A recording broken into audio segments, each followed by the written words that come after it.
ದೇವಿಯ ಜೊತೆಗೆ ಯುದ್ಧವನ್ನ ಮಾಡಿ ತಮ್ಮ ತಮ್ಮ ಪ್ರಾಣಗಳನ್ನೆಲ್ಲ ಕಳ್ಕೊಂಡಿರುವಂತಹದ್ದು. ಅವರ ನಾಯಕನಾದಂಥ ಮಹಿಷಾಸುರ ಸ್ವತಃ ತಾನೇ ಯುದ್ಧಕ್ಕೆ ಮುಂದೆ ಬಂದು ನಾನಾ ರೀತಿಯಲ್ಲಿ ಯುದ್ಧ ಮಾಡಿ ದೇವಿಯನ್ನ ಸಂಹರಿಸಬೇಕು ಅನ್ನುವಂಥ ವಿಚಾರದವನಾಗಿದ್ದ. ಯುದ್ಧದ ಬಗ್ಗೆ ನಾವು ಓದ್ತಾ ಬಂದ್ವಿ. ವರ್ಷಗಳವರೆಗೆ, ಒಂದೆರಡು ವರ್ಷ ಅಲ್ಲ, ಸಾವಿರ ವರ್ಷಗಳವರೆಗೆ ಯುದ್ಧ ನಡೆದಂತ ಕಥೆಗಳನ್ನ ನಾವಿಲ್ಲಿ ನೋಡ್ತಾ ಬರ್ತೀವಿ.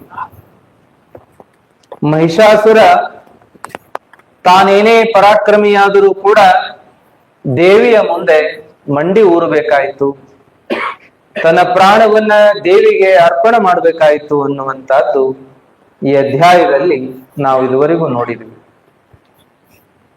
ವಿಶೇಷ ಅಂದ್ರೆ ಮಧುಪಾನದ ಒಂದು ವಿಶೇಷ ವಿಚಾರ ಬರ್ತದೆ.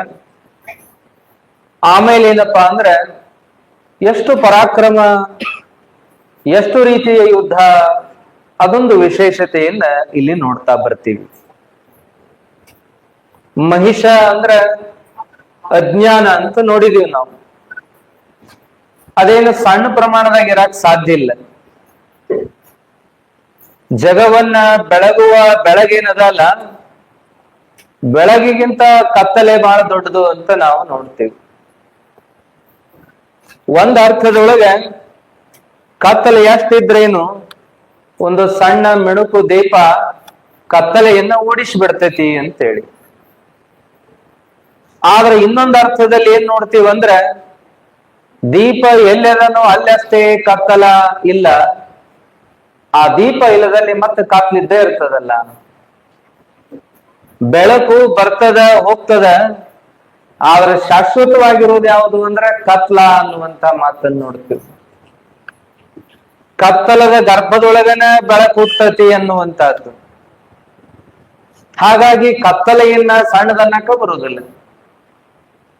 ಕತ್ಲೆ ಅಂದ್ರ ಅಜ್ಞಾನ, ಕತ್ತಲೆ ಅಂದ್ರ ಅದು ಎಲ್ಲವನ್ನ ಆವರಿಸಿಕೊಂಡಿರುವಂತ ಒಂದು ಕೆಟ್ಟ ಗುಣ, ಅದು ಪಾಪದ ಸಂಕೇತ, ಕರ್ಮದ ಸಂಕೇತ, ಹಿಂಗೆಲ್ಲ ನೋಡಬಹುದು. ಈ ಕಪ್ಪು ಬಣ್ಣವನ್ನ ನಾವೇನ್ ಮಾಡ್ತೀವ್ರಿ, ಚಲೋ ಅಂತೀವಿ. ಕಪ್ಪು ಸೀರೆಯನ್ನ ಉಡಬಾರ್ದು ಅಂತ ಹೇಳ್ತಾರ, ಕಪ್ಪು ಬಟ್ಟೆಯನ್ನ ತೊಡಬಾರ್ದು ಅಂತ ಹೇಳ್ತಾರ, ಕಪ್ಪು ವಸ್ತುಗಳನ್ನ ಬಾಗಿಲ ಮುಂದೆ ಇಡಬಾರ್ದು ಅಂತ ಹೇಳ್ತಾರ. ಹೌದಲ್ರಿ? ಕಪ್ಪು ಬಣ್ಣದ ಬಗ್ಗೆ ಒಳ್ಳೆ ಅಭಿಪ್ರಾಯ ಇಲ್ಲ. ಅದು ನಕಾರಾತ್ಮಕ ವಿಚಾರವನ್ನ ವ್ಯಕ್ತಪಡಿಸುವಂತಹದ್ದು, ಹಂಗಾಗಿ ಅದಿರಬಾರ್ದು ಅಂತೇಳಿ. ಮತ್ ಇನ್ನೊಂದ್ ಏನ್ ನೋಡ್ತೀವಿ ಅಂದ್ರೆ ನಮ್ಮ ಮೇಲೆ ನಕಾರಾತ್ಮಕ ಪ್ರಭಾವ ಆಗಬಾರ್ದು ಅನ್ನೋದಕ್ಕ ಕೈಗೆ ಕಾಲ್ಗೆ ಕರಿದಾರ ಕಟ್ಕೊಳ್ಳುವಂತ ವ್ಯವಸ್ಥೆ ಅದ. ಮುಂದ ನೆದರಾಗಬಾರ್ದು ಅಂತ ಕರಿ ಕಾಡಿಗೆಯನ್ನ ಗದ್ದಕ್ಕ ಹಣಿಗೆ ಗಲ್ಲಕ್ಕೆ ಹಚ್ಕೊಳ್ಳುವಂತಹದ್ದದ. ಅಂದ್ರೆ ಆ ಕಪ್ಪು ಬಣ್ಣ ನಕಾರಾತ್ಮಕವನ್ನ ಹೀರ್ಕೋತತಿ ಅಂತೇಳಿ.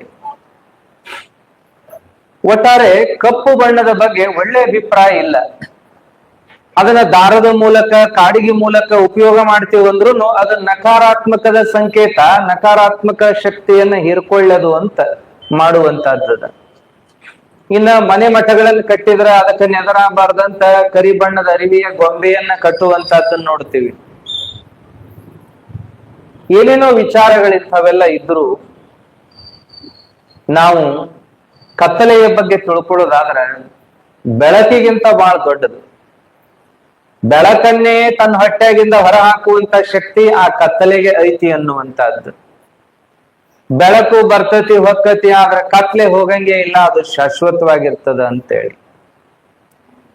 ಅಂದ್ರೆ ಏನ್ ನೋಡ್ಬೇಕಾಗ್ಯದ ಅಂದ್ರೆ ಮಹಿಷಾಸುರ ಅಂದ್ರೆ ಅಜ್ಞಾನ. ಅಜ್ಞಾನ ಅನ್ನೋದು ಎಷ್ಟ್ ಇರ್ತದಂದ್ರೆ ಅದು ಹೋಗುದೂನು ಇಲ್ಲ, ಬರುದೂನು ಇಲ್ಲ, ಇದ್ದೇ ಇರ್ತತಿ ಅಂತ. ಎಲ್ಲಿ ದೀಪ ಹಚ್ಚಿಡ್ತೀವಿ ಅಲ್ಲಷ್ಟೇ ಬೆಳಕು, ದೀಪ ಇಲ್ಲದಲ್ಲಿ ಮತ್ತೆ ಕತ್ಲ ಹೆಂಗೋ ಹಂಗ ಅಜ್ಞಾನ. ಒಂದು ತಿಳುವಳಿಕೆ ನಮಗ್ ಬಂತು ಅಂದ್ರೆ ಆ ಅಜ್ಞಾನ ಹೋದಂಗ. ಆದ್ರೆ ಮತ್ತೊಂದು ವಿಷಯದೊಳಗ ಅಜ್ಞಾನ ಮನುಷ್ಯನೊಳಗೆ ಇದ್ದೇ ಇರ್ತದ, ಮನಸ್ಸಿನಾಗ ಅಜ್ಞಾನ ಇದ್ದೇ ಇರ್ತದ. ಎಷ್ಟು ರೀತಿ ಅಜ್ಞಾನಗಳು ಅಂತಂದ್ರೆ ನಿನ್ ನೋಡಿದಿವಲ್ಲ. ಕಲ್ತಾವಂಗ್ ಒಂದ್ ಅಜ್ಞಾನ, ಕಲಿಲಾರ್ದವಂಗ್ ಒಂದ್ ಅಜ್ಞಾನ, ಸ್ವಲ್ಪ ಕಲ್ತಾವಂಗ್ ಒಂದ್ ಅಜ್ಞಾನ, ಬಹಳ ಕಲ್ತಾವಂಗ್ ಒಂದ್ ಅಜ್ಞಾನ, ಶ್ರೀಮಂತನಿಗೊಂದ್ ಅಜ್ಞಾನ, ಬಡವನಿಗೊಂದ್ ಅಜ್ಞಾನ, ಯಾರಿಗಿಲ್ಲ ಅಂತ ನೀನ್ ನೋಡಿದಿವಲ್ಲಿ ಎಲ್ಲರಿಗೂ ಒಂದ್ ಅಜ್ಞಾನ ಕಾಡ್ತದ ಅಂತ. ಅಜ್ಞಾನದ ಜೊತೆ ಜೊತೆಗೆ ಇನ್ನು ಉಳಿದದ್ದು ಕಾಡ್ತಾವಲ್ಲ, ಕಾಮ, ಕ್ರೋಧ, ಲೋಭ, ಮೋಹ, ಮದ, ಮತ್ಸರ, ಅಹಂಕಾರ, ಮಮಕಾರ, ಆಸೆ, ಆಮಿಷ, ರೋಷ, ಇವೆಲ್ಲ ಅದ್ರ ಹೊಟ್ಯಾಗ ಅದಾವ. ಅಜ್ಞಾನದ ಜೊತೆ ಜೊತೆಗೆ ಅದಾವ ಅವೆಲ್ಲ. ಇವು ಯಾರಿಗಿಲ್ಲ? ಎಲ್ಲರಿಗೂ ಅದಾವ್ರಿ. ಎಲ್ಲರಿಗೂ ಇವು ಅದಾವ. ಆದ್ರೆ ಅವನ್ನ ಕಳ್ಕೊಂಡು ನಡ್ಕೊಳವ ದೇವ್ರ ಅನಿಸ್ಕೋತಾನ. ಅವು ಹೆಂಗ ಅದಾವ ಹಂಗ ಉಪಯೋಗ ಮಾಡಿಕೋತ ಜೀವನ ಮಾಡವ ರಾಕ್ಷಸ ಅನಿಸ್ಕೊಂತಾನ. ಎಲ್ಲರೊಳಗ ಎಲ್ಲಾ ಗುಣಗಳು, ಎಲ್ಲಾ ಭಾವನೆಗಳಿದ್ರೂ ಕೂಡ ತಿಳಿದು ನಡೆಯವ ದೇವ್ರ ಅನಿಸ್ಕೊಂಡ, ಮರೆತ ನಡೆಯವ ತಿಳಿದಂಗ ನಡೆಯವ ಅವ ರಾಕ್ಷಸ ಅನಿಸ್ಕೊಂಡ. ಅದಕ್ ಶರಣರು ಏನ್ ಹೇಳಿದ್ರು ಅಂದ್ರೆ, ಅರಿದಡೆ ಶರಣ, ಮರೆದಡೆ ಮಾನವ. ಆದ್ರೆ ಮರೆತರ ಮಾನವನು ಆಗಂಗಿಲ್ಲವ, ರಾಕ್ಷಸಕ್ಕಿಂತ ಕಡಿ ಆಗ್ತಾನೆ. ರಾಕ್ಷಸರಿನ್ನೂ ಕೂಡ ಅಧಿಕಾರ ಅಂತಸ್ತನ್ನ ಪಡಿಬೇಕಂತ ಹೋರಾಟ ಮಾಡಿದ್ರು. ಆದ್ರೆ ಈ ಮನುಷ್ಯ ಏನಪ್ಪಾ ಅಂದ್ರೆ, ಅಧಿಕಾರ ಅಂತಸ್ತ್ ಅಷ್ಟ ಅಲ್ಲ, ಭೂಮಿಗೆ ಬಡದಾಡ್ತಾನ, ಆಮೇಲೆ ಏನಪ್ಪ ಬಂಗಾರಕ್ಕೆ ಬಡದಾಡ್ತಾನ, ಬೆಳ್ಳಿಗೆ ಬಡದಾಡ್ತಾನ, ಹಣಕ್ಕೆ ಬಡದಾಡ್ತಾನ, ಎಂತದಕ್ಕೆಲ್ಲ ಬಡದಾಡ್ತಾನ ಅನ್ನೋದನ್ನ ನೋಡ್ತೀವಿ ನಾವು. ಅಂದ್ರೆ ಮನುಷ್ಯ ಈತ ರಾಕ್ಷಸನಿಗಿಂತಲೂ ಕೂಡ ವಿಪರೀತವಾಗಿ ವರ್ತನೆ ಮಾಡ್ತಕ್ಕಂಥದ್ದನ್ನ ನೋಡ್ತೀವಿ. ಬಹುಶಃ ರಾಕ್ಷಸರು ಮನುಷ್ಯರನ್ನ ತಿಂತಿದ್ರೋ ಇಲ್ಲೋ, ಈ ಮನುಷ್ಯ ಮನುಷ್ಯನನ್ನೇ ತಿನ್ನೋದು ಕಲ್ತಾನಂದ್ರೆ ರಾಕ್ಷಸಕ್ಕಿಂತ ಎಷ್ಟು ಕಡಿಯಾಗ್ಯಾನ ಅನ್ನೋದನ್ನ ನೋಡಬಹುದು. ಅದಕ್ಕ ಅಜ್ಞಾನದ ವಿಚಾರ ಬಂದಾಗ ಎಷ್ಟು ಪ್ರಕಾರದ ಅಜ್ಞಾನಗಳು ಮನುಷ್ಯಾಂಗ ಅದಾವಲ್ಲ. ಅಜ್ಞಾನದ ಜೊತೆ ಜೊತೆಗೆ ಏನಪ್ಪಾ ಅಂದ್ರ ವಿಪರೀತವಾಗಿ ಬೆಳೆದಿರುವಂತಾವು ಕಾಮ, ಕ್ರೋಧ, ಲೋಭ, ಮೋಹಗಳು. ಅದ್ರೊಳಗೆ ಅಹಂಕಾರ ಅನ್ನೋದು ಬಹಳ ವಿಪರೀತ ಬೆಳೆದಿರುವಂತಹದ್ದು. ಅದಕ್ಕ ದೇವರು ನಮ್ಗೆ ಎದಕ್ ಕಳಿಸ್ಯಾನ ಅನ್ನೋದನ್ನ ಹೇಳ್ತಾರ. ಈ ಜಗತ್ತಿನೊಳಗೆ ಎಲ್ಲಾ ಸೃಷ್ಟಿ ಮಾಡಿ ನೀ ಆನಂದವಾಗಿ 2 ದಿನ ಇದ್ದು ಬಾ ಅಂತ ದೇವ್ರು ಕಳಿಸ್ಯಾನ ಅಂತ ಇಲ್ಲಿಗೆ ನಮ್ಗೆ. ಭೂಮಿಯನ್ನ, ನೀರನ್ನ, ಗಾಳಿಯನ್ನ, ಬೆಳಕನ್ನ, ಆಕಾಶವನ್ನ, ನನ್ನವರು ತನ್ನವರನ್ನ, ಏನೆಲ್ಲವನ್ನ ಸೃಷ್ಟಿ ಮಾಡಿ ಆ ಸೃಷ್ಟಿ ಒಳಗೆ 4 ದಿನ ಜೀವನ ಮಾಡಿ ಬಾ ಅಂತ ನಮ್ಮನ್ನ ದೇವರು ಕಳಿಸಿರ್ತಾನ. ಆದ್ರೆ ನಾವೇನ್ ಮಾಡ್ತೀವಂದ್ರೆ ಆನಂದವಾಗಿ ಇರುವುದನ್ನೇ ಇಲ್ಲ. ನಾವು ಬರೀ ದುಃಖಿಗಳು, ಬರೀ ಚಿಂತಿತರು, ಬರೀ ವ್ಯಥೆ ಪಡೋರು, ಬರೀ ತೊಂದರೆಗಳನ್ನೇ ಮಾಡಿಕೊಂಡು ಅದರೊಳಗನೆ ಕಾಲವನ್ನ ಕಳೆಯುವಂತವ್ರು ನಾವು. ಅರ್ಜುನ ಕೃಷ್ಣನಿಗೆ ಕೇಳಿದ್ನಂತ, ಜಗತ್ತಿನೊಳಗೆ ಶಾಂತಿ ಸಮಾಧಾನನೇ ಇಲ್ಲ, ಸಂತೋಷ ಅನ್ನೋದೇ ಇಲ್ಲ ಯಾರಿಗೂ. ಮತ್ತ ನೀ ದೇವರು ನಿನ್ನನ್ನ ಅವ್ರು ಯಾವಾಗ್ಲೂ ನೆನೀತಾರ, ಪ್ರಾರ್ಥನಾ ಮಾಡ್ತಾರ, ಪೂಜಾದಿಗಳನ್ನು ಸಲ್ಲಿಸ್ತಾರ, ನಿನಗ ಅವರಿಗೆ ಸಂತೋಷವಾಗಿರುವ ಒಂದು ಆಶೀರ್ವಾದ ಮಾಡಬಾರ್ದನು ಅಂದಂತ. ಕೃಷ್ಣ ಅಂದ, ಸಂತೋಷ ಎಲ್ಲಾರಂತೆ ಕೈತಿ ಅಂದಂತ. ಅದನ್ನೇನು ಆಶೀರ್ವಾದ ಮಾಡುವುದೇನಿಲ್ಲ. ಎಲ್ಲಾ ಸೃಷ್ಟಿ ಮಾಡಿ ಇವ್ರನ್ನ ಎದಕ್ ಕಳಿಸೀನಿ ಅಂದ್ರೆ ಸಂತೋಷವಾಗಿದ್ದು ಬರ್ರಿ ಅಂತ ಕಳಿಸೀನಿ, ಅವರು ದುಃಖದಿಂದ ಇದ್ರೆ ನಾನೇನ್ ಮಾಡ್ಲಿ ಅಂದಂತ. ಹಂಗಲ್ಲ, ಅವ್ರ ದುಃಖಕ್ಕೆ ಕಾರಣ ಏನ್ ಅನ್ನೋದನ್ನ ನೋಡಿ ಸ್ವಲ್ಪ ಅದನ್ನ ಬಗೆಹರಿಸಿ ಬಿಟ್ರೆ ಚಲೋ ಆಗ್ತದಲ್ಲ ಅಂತ ಅರ್ಜುನ ಕೇಳಿದ್ದಕ್ಕ ಕೃಷ್ಣನ್ನಂತ, ಏನಿಲ್ಲ, ಎಲ್ಲರಿಗೂ ಸುಖ ಐತಿ, ಎಲ್ಲರಿಗೂ ಸಂತೋಷ ಐತಿ.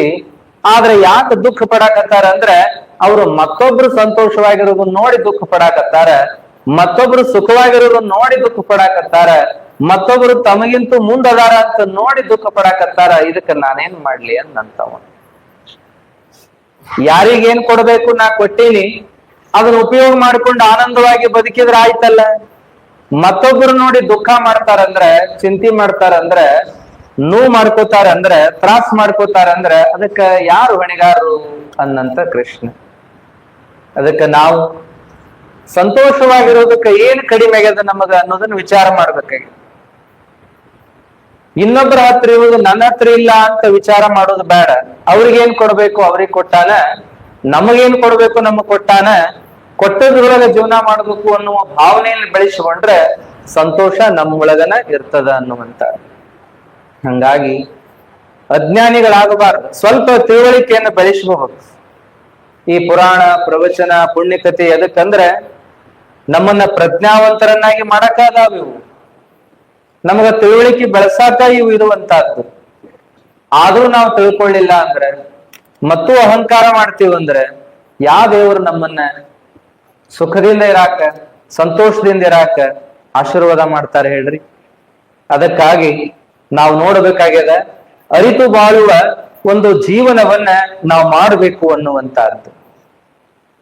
ಇನ್ನು ಅಜ್ಞಾನ ಅನ್ನುವಂತಹದ್ದನ್ನ ಹೆಂಗ್ ಹೆಚ್ಚು ಮಾಡ್ಕೋತೀವಿ ಅನ್ನೋದಕ್ಕೆ ಹೇಳ್ತಾರ, ನಾ ಅನ್ನೋದ್ರಿಂದ ಹೆಚ್ಚು ಮಾಡ್ಕೋತೀವಿ.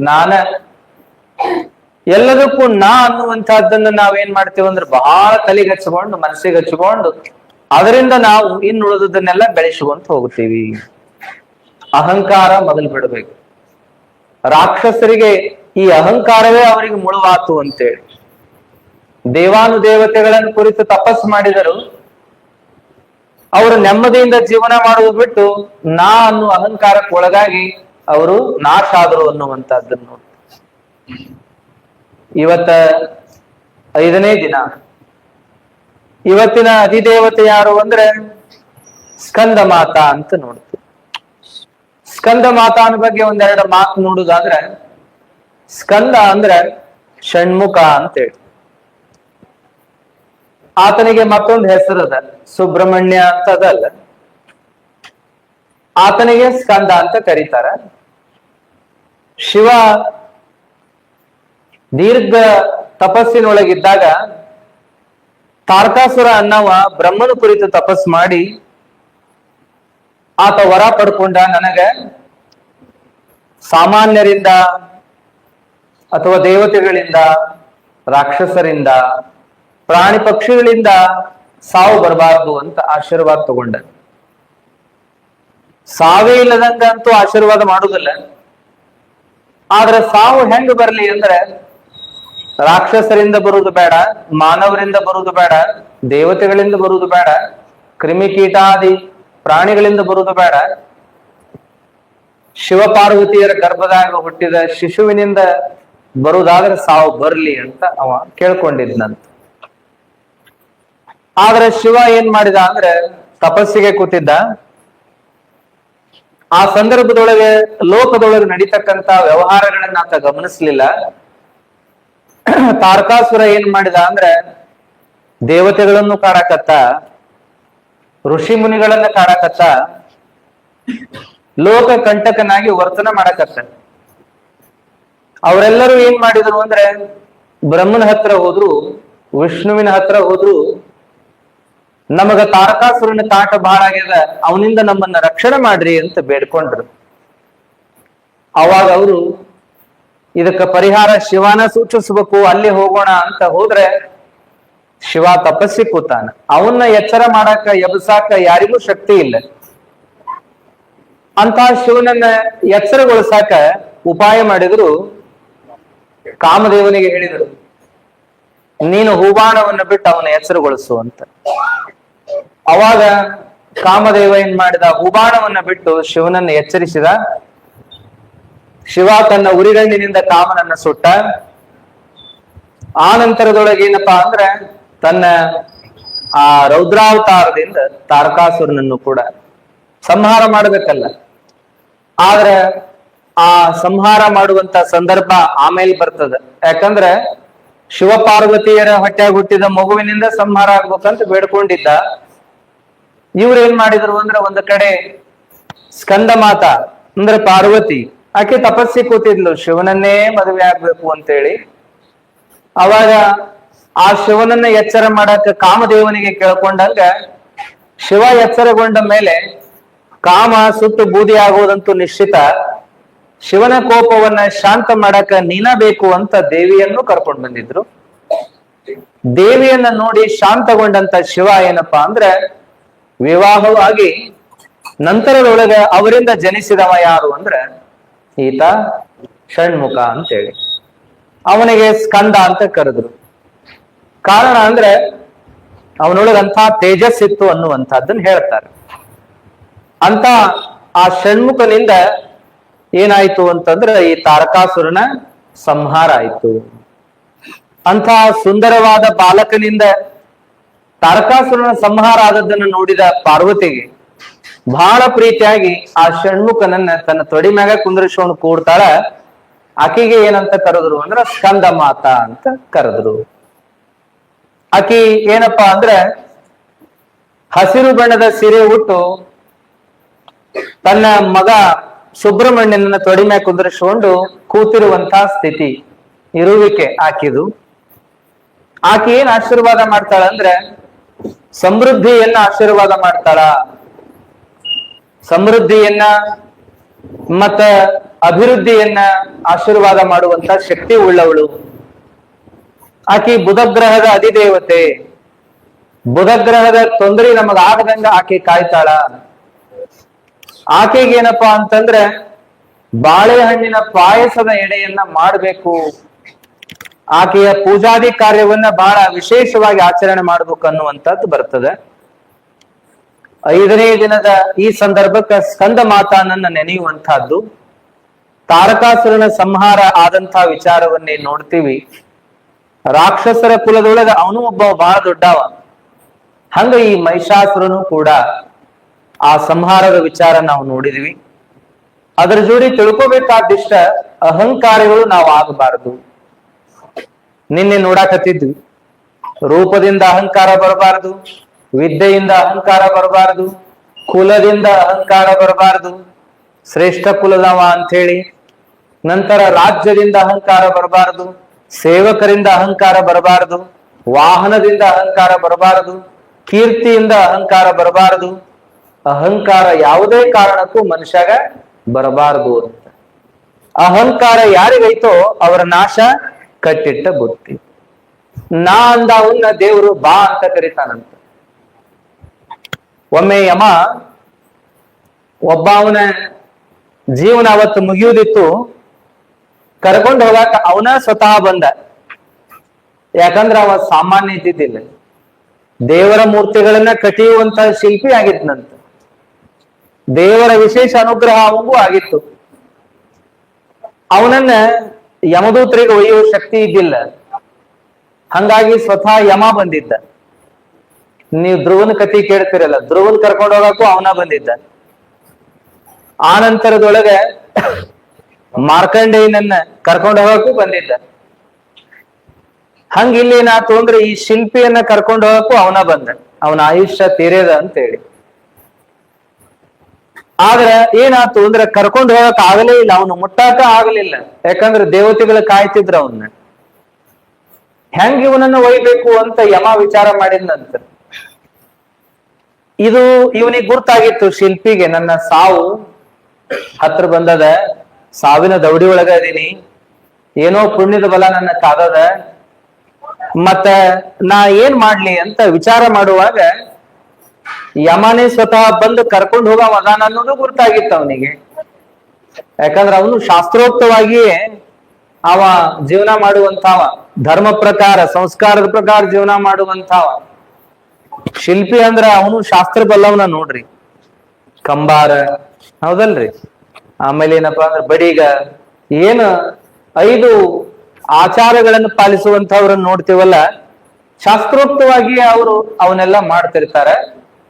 ಇವನಿಗೂ ಅದೆಲ್ಲ ಗುರ್ತಾಗಿ ಏನ್ ಮಾಡಿದ ಅಂದ್ರೆ ಯಮ ಕರ್ಕೊಂಡು ಹೋಗಾಕ ಬರುವಂತ ಸಂದರ್ಭದೊಳಗೆ ತನ್ನಂಗ ಒಂದ 8-9 ಮೂರ್ತಿಗಳನ್ನ ಮಾಡಿಸಿ ನಿಲ್ಲಿಸ್ಬಿಟ್ಟಿದ್ನಂತ. ಮಾಡಿ ನಿಲ್ಸಿದ್ದ ತನ್ನಂಗನ ತಾನು ಕೂಡ ಮೂರ್ತಿ ಹಂಗ ಆ ಮೂರ್ತಿಗಳ ಜೊತೆಗೆ ನಿಂತು ಬಿಟ್ನಂತ.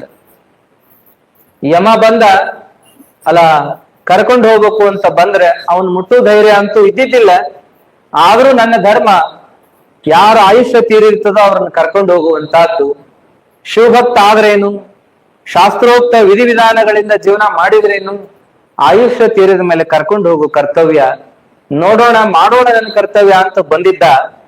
ಇವ ಏನ್ ಮಾಡಿದಂತ ಜಾಣತನ ಮಾಡಿ ತನ್ನಂಗನ ಅನೇಕ ಮೂರ್ತಿಗಳನ್ನ ಮಾಡಿ ನಿಲ್ಲಿಸಿ ತಾನು ಮೂರ್ತಿಯ ಮಧ್ಯದೊಳಗೆ ಮೂರ್ತಿಗತಿಯನ್ನ ನಿಂತು ಬಿಟ್ಟಿದ್ದಂತ. ಯಮನಿಗೆ ಇದ್ರೊಳಗೆ ಯಾರನ್ನ ತಗೊಂಡು ಹೋಗೋದಪ್ಪ, ಎಲ್ಲಾ ಮೂರ್ತಿನ ಕಾಣಕತ್ತಾವು, ಆ ಶಿಲ್ಪಿನ ಕಾಣುವಲ್ಲ, ಏನ್ ಮಾಡ್ಲಿ ಅಂತ ನೋಡಿದ. ಮೂರ್ತಿ ಬಹಳ ಆಕರ್ಷಣೀಯ ಆಗಿದ್ದು, ಆ ಮೂರ್ತಿಗಳನ್ನೇ ನೋಡ್ಕೋತ ನಿಂತ. ಎಂತ ಸುಂದರ ಮೂರ್ತಿ, ಯಾರು ಕಟ್ಟದಾರೋ ಏನು, ಥೇಟ ಮನುಷ್ಯರಂಗ ಕಟ್ಟದಾರ. ಒಂದೊಂದು ಜೀವ ಒಂದಿತ್ತಂದ್ರೆ ಏನೇನು ಬೇಡ ನೋಡ, ಅಷ್ಟು ಸುಂದರವಾಗಿ ಥೇಟ ಮನುಷ್ಯನಂಗೆ ಮೂರ್ತಿ ಅದಾವ. ಆ ಪುಣ್ಯಾತ್ಮನಿಗೆ, ಆ ಶಿಲ್ಪಿಗೆ ಬಹುಮಾನ ಕೊಡಬೇಕು, ಸನ್ಮಾನ ಮಾಡಬೇಕು ಅಂತ ಅನ್ಕೋತೇನಂದ ಅಂದ್ರೆ, ಈ ಮೂರ್ತಿಗಳನ್ನ ನೋಡಿದ್ರೆ ಬಹುಶಃ ಮನುಷ್ಯನು ಕೆತ್ತಾನೋ ಇಲ್ಲೋ, ದೇವತೆಗಳೇ ಕೆತ್ತಿರ್ಬೇಕು ಇದನ್ನ, ಮನುಷ್ಯರ ಕೈಲಿ ಹಿಂಗ್ ಮಾಡಕ್ ಸಾಧ್ಯನೇ ಇಲ್ಲ ಅಂತ ಅವ ಅನ್ಕೊಳ್ಳುವಾಗ, ಬಾಯಿ ಬಿಟ್ಟು ಹೇಳುವಾಗ ಇವ ಅಂದಂತ ನಾನಪ್ಪ ಅವನ್ ಕೆತ್ತಿದವ ಅಂತ ಕೈ ಮಾಡಿದ್ನಂತ. ಅದನ್ನ ಕಟ್ಟದವ ನಾನಪ್ಪ, ಮೂರ್ತಿ ಮಾಡಿದವ ನಾನಪ್ಪ ಅಂತ ಕೈ ಎತ್ತಿದಗಳೇ ಬಾಪ ಅಂತ ಕರ್ಕೊಂಡು ಹೋದ.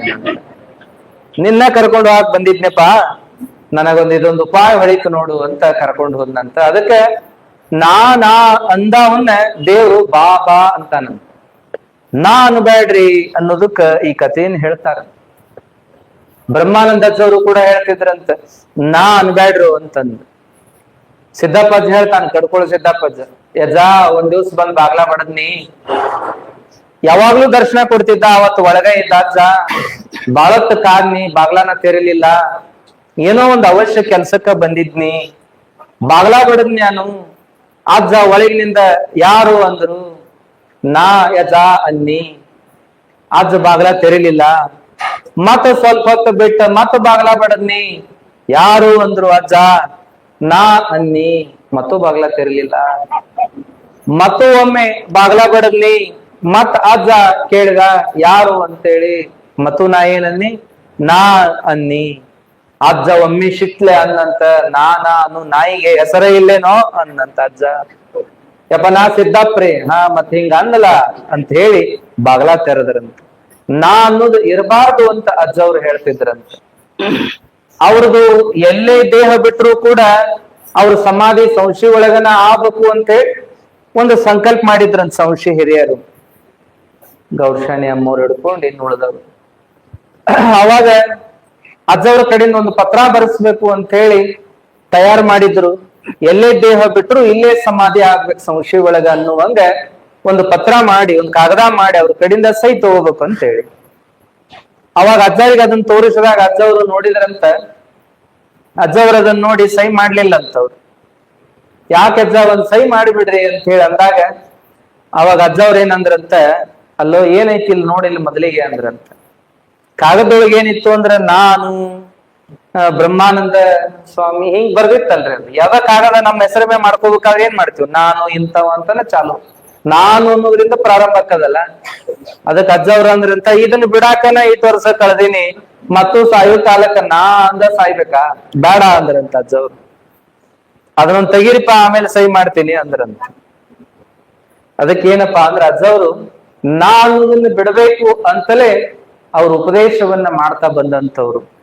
ಎದಕ್ಕೆ ನಾ ಅನ್ಬೇಕಪ್ಪ, ನಾ ಎಂಬುದು ನಾಯಿ ಸಮಾನ, ನೀನೆಂಬುದು ನಿರಭಿಮಾನ ಅಂತ ಹೇಳುವಂತ ಮಾತು. ಅದಕ್ಕೆ ನಾ ಅನ್ನೋದನ್ನ ನಾವು ಕಳ್ಕೋಬೇಕಾಗ್ಯದ. ಯಾಕಂದ್ರೆ ನಾ ಅನ್ನುವಂತಹದ್ದು ಎಷ್ಟು ದೌಡ್ ಎದ್ದು ಬರ್ತದಂದ್ರೆ ನಮ್ಮ ಒಳಗಿಂದ, ನಿಮ್ ಒಳಗಿಂದ. ಅಜ್ಜ ಅಂತಿದ್ನಂತ, ಬಾಳ ಓಡಾಡ್ಬ್ಯಾಡ್ರು, ನಾನೇ ಒಳಗ್ ಹೋಗ್ತಾನವ, ಒಳಗ್ ಹೋಗತಾನವ. ಅಂದ್ರ ನಾ ಮಾಡಿದೆ, ನಾ ನೀಡಿದೆ, ನಾ ಕೊಟ್ಟೆ, ನಾ ತಗೊಂಡೆ, ನಾ ಮಾಡಿದಾಗ ಹಂಗಾತು, ನಾನ ಹೇಳಿದ್ನ ಅದನ್ನ ಮಾಡಾಕ, ನಾ ಮಾಡಿದಲ್ಲಿ ಅದು ಬಾಳ ಚಂದ ಆತು, ನಾ ಕೈ ಹಾಕಿನಿ ಅಂತ ಕೆಲಸ ಮುಗೀತು. ಹೌದಲ್ರಿ? ಹಿಂಗೆಲ್ಲಾ ವಿಷಯಕ್ಕ ನಾವು ನಾ ಅಂತ ಬಳಸ್ಕೋತ ಹೋದ್ರ, ಆ ಭಾವನೆ ಬೆಳೆಸ್ಕೊಂತ ಹೋದ್ರ ನಮ್ಮ ನಾಶ ಕಟ್ಟಿಟ್ಟ ಬುತ್ತಿ ಅಂತೇಳಿ. ಅದಕ್ಕೆ ಮಹಿಷಾಸುರ ಅಂದ್ರೆ ಇದ ಅಹಂಕಾರವೇ ಮಹಿಷಾಸುರ. ಹಾಗಾಗಿ ಅಂತ ನಾನು ಅನ್ನುವ ಭಾವನೆಯನ್ನ ನಾವು ಬೆಳೆಸ್ಕೋಬಾರದು. ಬ್ರಹ್ಮನಿಗೆ ಯಾಕೆ ಒಂದು ತಲೆ ಹೋತಂದ್ರೆ ನಾ ಅಂದದ್ದಕ್ಕ ಹೋತ್ರಿ. ನಾ ಸೃಷ್ಟಿಕರ್ತ, ನಾ ಬಾಳ ದೊಡ್ಡವ ಅಂದದ್ದಕ್ಕ ಅವನ್ ತಲೆ ಹೋತು. ಮತ್ತ ವಿಷ್ಣು ಯಾಕ ಕಷ್ಟಪಟ್ಟ ಅಂದ್ರೆ ನಾ ಅನ್ನೋ ಭಾವನ ಬಂದದ್ದಕ್ಕ. ಶಿವನಿಗೂ ನಾ ಅಂತ ಬಂದದ್ದಕ್ಕನ ಅವನು ಭಿಕ್ಷೆ ಬೇಡಬೇಕಾತ ಎಲ್ಲಾ ಕಡೆ ಅಡ್ಡಾಡಿ. ಏನ್ರಿ, ಅವ್ರಿಗೂ ಬಿಟ್ಟಿಲ್ಲ ಇದು. 16 ಕಡೆ ಕೊನೆಗೆ ಅನ್ನಪೂರ್ಣೇಶ್ವರಿ ಕಡೆ ಭಿಕ್ಷೆ ಬೇಡಿ ಅವ ತನ್ನ ಕರ್ಮವನ್ನ ಕಳ್ಕೋಬೇಕಾಯ್ತು ಶಿವ. ಹಾಗೆಯೇ ವಿಷ್ಣುವು ಕೂಡ ತನ್ನ ಕರ್ಮವನ್ನ ಕಳ್ಕೋಬೇಕಾಯ್ತು, ಬ್ರಹ್ಮನೂ ಕಳ್ಕೋಬೇಕಾಯ್ತು. ಹಿಂಗ ದೇವಾನು ದೇವತೆಗಳಿಗೂ ಕೂಡ ಬಿಟ್ಟಿದ್ದಲ್ಲ. ಬ್ರಹ್ಮನಿಗೂ ಏನಾಯ್ತು, ಬ್ರಹ್ಮನ ವಿಷ್ಣು ಮಹೇಶ್ವರ ಅಲ್ಲ, ಆ ದೇವೇಂದ್ರನಿಗೂ ಕೂಡ ಹಂಗಾಯ್ತು. ನಾ ಅಂತ ಅನ್ನೋದು ಬಂದದ್ದಕ್ಕೆ ಅವನು ಹಾಳಾದ. ಯಮನಿಗೂ ಕೂಡ ಏನಪ್ಪಾ ಅಂದ್ರೆ ಶಿಕ್ಷಾ ಆತು ನಾ ಅನ್ನೋದು ಬಂದದ್ದಕ್ಕೆ. ಏನಾತು ಅಂದ್ರೆ ಒಮ್ಮೆ ಭೂಮಿ, ನೀರು, ಗಾಳಿ, ಬೆಳಕು ಇವೆಲ್ಲ ನಾ ದೊಡ್ಡು ಅಂತಿದ್ವು ಅಂತ. ಭೂಮಿ ನಾ ದೊಡ್ಡದು ಅಂತನ್ನುವಾಗ ಏನ್ ಮಾಡಿತು ಅಂತಂದ್ರೆ ನೀರ್ ಏನ್ ಮಾಡಿತು ಅಂದ್ರೆ ಭೂಮಿನೆಲ್ಲ ಆವರಿಸ್ಕೊಂಡ್ಬಿಡ್ತಂತ. ಅವಾಗ ಭೂಮಿಗೆ ಅಸ್ತಿತ್ವನೇ ಉಳಿಲಿಲ್ಲ. ಅಯ್ಯೋ ನಾ ದೊಡ್ಡವ ಅಂದ್ರೆ ನನಗಿಂತ ನೀ ದೊಡ್ಡವ ಅದೆಲ್ಲ ಅಂತ ಭೂಮಿ ನೀರಿಗೆ ಹೇಳುವಾಗ ನೀರು ಅಭಿಮಾನ ಪಡ್ತಂತ, ನಾ ಬಾಳ ದೊಡ್ಡವ ಅಂತ. ಭೂಮಿನೆಲ್ಲ ಮುಚ್ಚಿಬಿಟ್ಟು ನೋಡು ಅಂತೇಳಿ, ನಾ ಇಲ್ಲಂದ್ರೆ ಏನು ನಡೆಯಂಗಿಲ್ಲ ನೋಡು ಅಂತೇಳಿ, ನಾ ಇದ್ರನ ಜಗದಾಟ ಅಂತ ಹೇಳಿ ನೀರಿಗೆ ಅಹಂಕಾರ ಬಂತಂತ. ಅವಾಗ ಏನಾಯ್ತು ಅಂತಂದ್ರೆ ಬಿಸಿಲು ಜೋರು ಬಿಸಿಲಾಯ್ತು, ಅಗ್ನಿ ತತ್ವ, ಬಿಸಿಲಿನ ಪ್ರಮಾಣ ಬಹಳ ಆಯ್ತು. ಅವಾಗ ನೀರೆಲ್ಲ ಆವಿಯಾಗಿ ಹೋಯ್ತು. ನದಿ, ಹಳ್ಳ, ಕೊಳ್ಳ, ಸಾಗರ, ಸಮುದ್ರಗಳೆಲ್ಲ ಎಲ್ಲ ಬತ್ತಿ ಹೋಗ್ಬಿಟ್ಟು. ನೀರಿನ ಅಸ್ತಿತ್ವ ಹೋತು, ಬೆಂಕಿ ಅಸ್ತಿತ್ವ ಬಹಳ ದೊಡ್ಡದಾಗ್ತದೆ. ಬೆಂಕಿ ಅಂತಂತ ನಾ ಬಹಳ ದೊಡ್ಡವ ಅಂತ. ನೋಡು ನೀರು ಎಷ್ಟಿದ್ರೇನು ಒಂದ್ ಹನಿ ಉಳಿಲಾರ್ದಂಗ ಎಲ್ಲನೂ ಆವಿ ಮಾಡಿಬಿಟ್ಟೆ ಅಂತೇಳಿ ಬೆಂಕಿಗೆ ಅಹಂಕಾರ ಬಂತು. ನಾ ಇಲ್ಲದ ಏನೈತಿ, ಈ ಭೂಮಿನೆಲ್ಲ ಸುಟ್ಟಾಕಿ ಬಿಡ್ತೀನಿ, ಭೂಮಿ ಒಂದ ಯಾಕ ಇನ್ನ 14 ಲೋಕಗಳನ್ನ ಸುಡು ಶಕ್ತಿ ನನಗೈತಿ ಅಂತೇಳಿ ಅಹಂಕಾರ ಬಂತು. ಅವಾಗ ಏನಾತು ಅಂದ್ರೆ ಗಾಳಿ ಬಂತು, ಬೆಂಕಿನ ಆರಿಸಿ ಬಿಡ್ತದ. ಬೆಂಕಿನ ಆರಿಸಿ ಬಿಡ್ತು. ಏನು ಬೆಂಕಿ? 14 ಲೋಕ ಸುಡ್ತೀನಿ ಅನ್ನೋ ಬೆಂಕಿನ ಗಾಳಿ ಬಿರುಗಾಳಿ ಬಿಟ್ಟ ಆ ಬೆಂಕಿನೆಲ್ಲ ಆರಿಸಿ ಬಿಡ್ತು. ಅವಾಗ ಆ ಗಾಳಿಗೆ ಅಹಂಕಾರ ಬಂತಂತ, ಹೆಂಗ್ ಮಾಡಿದ್ ನೋಡು ಅಂತೇಳಿ. ಬೆಂಕಿಗಿಂತ ನಾ ಎಂತ ಶಕ್ತಿವಂತ, ಎಂತ ದೊಡ್ಡವ.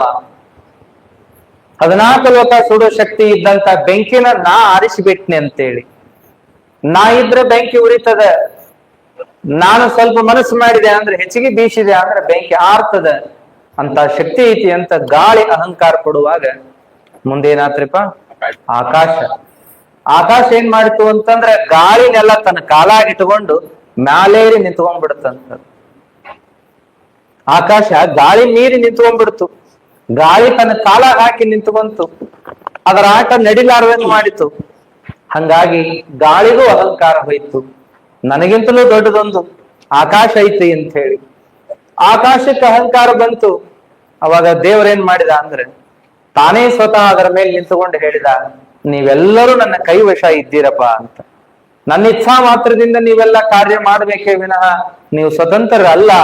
ನಾನು ಅನ್ನುವ ಭಾವನೆ ಬಿಟ್ಟು ನೀವು ಕೆಲಸ ಮಾಡಿದ್ರೆ ನಿಮಗೂ ಸದ್ಗತಿ ಅಂತ ಹೇಳಿ ಶಿವ ಹೇಳಿದ್ನಂತ. ಹಂಗ ನಾವು ಅಹಂಕಾರ ಮಾಡಿಕೋಬಾರದು ಅಂತ ಹೇಳಿ. ಪಾಂಡವರು ಅದಾರಲ್ರಿ, ಪಂಚ ಪಾಂಡವರು, ಅವರಿಗೂ ಅಹಂಕಾರ ಬಂತಂತ್ರಿ. ಒಮ್ಮೆ ಮಹಾಭಾರತ ಯುದ್ಧ ಮುಗಿತು, 100 ಮಂದಿ ಎಲ್ಲ ಕೌರವರು ಸತ್ವಾದ್ರು.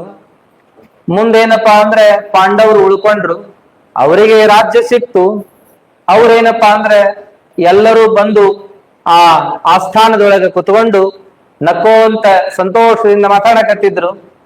ಏನೆಲ್ಲ ಆಗ ಹೋಯ್ತಲ್ಲ, ಎಂಥ ಮಹಾಭಾರತ ನಡೀತು, ಏನೆಲ್ಲವನ್ನ ನಾವು ನೋಡಿದ್ವಿ, ಎಂಥ ಯುದ್ಧವನ್ನ ಮಾಡಿದ್ವಿ ಅಂತ ಮಾತಾಡ್ಕೊಂತ ಏನು ಧರ್ಮರಾಯ ಅಂತ ಯುದ್ಧ ಮಾಡಿದ ಅಂತ 4 ಮಂದಿ ಹೊಗಳಿದ್ರು. ಆಮೇಲೆ ಧರ್ಮರಾಯ ಅಂದ, ಏನ್ ಅರ್ಜುನನ ಪರಾಕ್ರಮನೇ ಪರಾಕ್ರಮ, ಅರ್ಜುನನಂತ ಏನು ಯೋಧರನ್ನ ನಾವು ನೋಡ್ಲಿಕ್ಕೆ ಸಾಧ್ಯ ಇಲ್ಲ ಅಂತ ಹೇಳಿ. ಅವಾಗ ಇನ್ನಿಬ್ಬರು ನಕುಲ್ ಸಹದೇವರು ಅವ್ರನ್ನ ಕತ್ರು, ಭೀಮನ ಪರಾಕ್ರಮ ಅತಿಶಯ ಆಗಿತ್ತು, ಅಂತ ಗದಾ ಯುದ್ಧ ಮಾಡುವಂತವ್ರು ಮತ್ತೊಬ್ರು ಇಲ್ಲ ಅಂತ ಅವನು ಹೊಗಳಕತ್ರು. ತಮ್ಮೊಳಗನ ಹೊಗಳ್ಕೊಳಕತ್ರು.